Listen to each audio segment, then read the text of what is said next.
All right, today we are diving deep into a really fascinating and, frankly, pretty intense piece of writing, The Kingdom of the Void. You can think of it as part Gothic novel, part philosophical argument, and it presents this radical inversion of morality. So, let's get right into the abyss. Okay, so let's start with this central idea, this piece of worldly wisdom that really guides the entire narrative. Right off the bat, it's telling us that the journey we're about to see isn't about following the straight and narrow. No, in this world, self-realization comes from embracing the dark, the winding, and the dangerous path. You know, the story we're exploring isn't just a dark fantasy tale. It actually frames itself as a kind of philosophical argument. It's almost borrowing from Nietzsche to create what it calls a gay science of the abyss.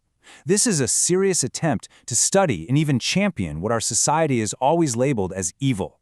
So the core idea here is a complete 180, a total value flip.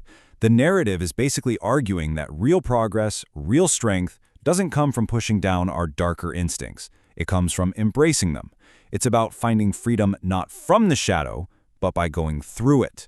Kind of like a very dark take on what Carl Jung would call integrating your shadow self.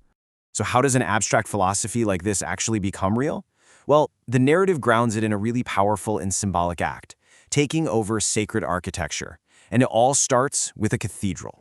The adversary's first big move is to seize a sacred space. But here's the thing, he doesn't just destroy it, he desecrates it with a new purpose. By performing this dark ritual inside its walls, he starts to transform it from a house of God into something totally different. A new foundation built right on top of the old one's ruins. And what I find really interesting here is the ritualistic detail. 7 vials of righteous blood. See, this isn't just chaos and destruction, it's a precise, alchemical process. The story is making this big philosophical shift feel totally tangible, anchoring the abstract idea of the abyss into the physical world through, well, a profane sacrament. This slide just captures the central metaphor perfectly. The ruined cathedral becomes the laboratory of the individual. The argument here is that by tearing it down, you're creating a more honest architecture, one that reveals the void that faith tries so hard to cover up. It stops being a sanctuary for the flock and becomes a crucible for the free spirit, a place for some serious psychological alchemy. So, with this new laboratory up and running, the prince can finally begin his experiments. And his goal? It's to create entirely new kinds of people, agents who will carry this philosophy out into the wider world. The main scientific principle of this dark laboratory is something called atavism, and it's a really radical idea. It's the belief that true strength comes not from evolving beyond our primal nature, but from consciously returning to it. The whole point is to reawaken these so-called evil instincts and rebrand them as the very engine of progress. And here, we get to see the first products coming off the assembly line. The process itself is so important. It starts with psychological warfare, planting doubt, inflating the ego, and then it culminates in a complete physical and spiritual remaking. The preacher and the witch aren't just followers. They are entirely new creations, living weapons that were forged in the abyss. But look, this whole transformation was never meant to stay locked up in the laboratory. The next phase is all about scaling up, from the individual to the entire social fabric. The experiment is officially ready to go public. So now the focus shifts from the church to the marketplace, the absolute heart of human interaction and commerce. And just like the cathedral was subverted, the bazaar is completely repurposed.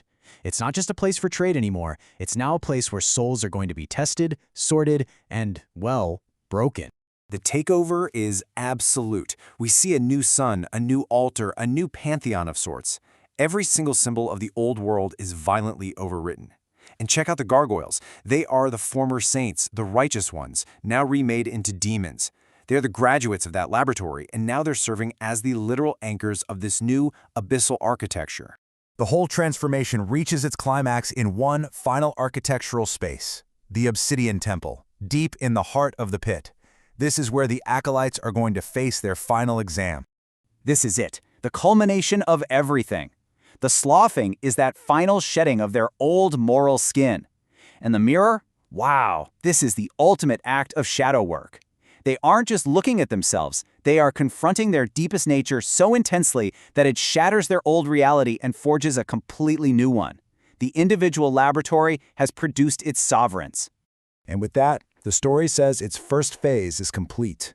The experiment that began in the ruins of that single church has actually succeeded. The philosophy of the abyss isn't some secret doctrine anymore. It is the new world order. The era of the self-guided shadow has officially begun.